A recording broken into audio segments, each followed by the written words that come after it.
Tuan-puan, ajak kebaikan. Tuan-puan tekan button share kat bawah tu. Share program-program agama. Sedekah. Sedekah, tuan-puan. Kalau kita dodoikan anak sambil sebut semua zikir tu, dapat pahala tak Ustaz? Ke kena lepas solat je? Bila-bila masa tuan-puan zikir, dikira sebagai sedekah. Ustaz, kalau sebarkan sumbangan diperlukan untuk sekolah kebangsaan, kira sedekah juga ke? Sedekah. Apa sahaja kebaikan yang berlandaskan syariat. Janganlah sebarkan untuk buat kuil pula, tak boleh lah. Faham tak? Tak boleh lah. Luasnya maksud sedekah ya Ustaz? Memang betul. Sebab itu manusia je nak tak nak je buat. Supaya Islam ni mengajar kita jangan sempitkan 24 jam atas tikar sejadah je. Tak. Apa sahaja kehidupan seharian kita semua boleh jadi sedekah.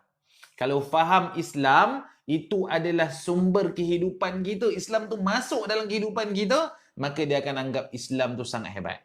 Kalau letak Islam tu 24 jam atas tikar sejadah, maka sebab tu Islam tu tak berkembang.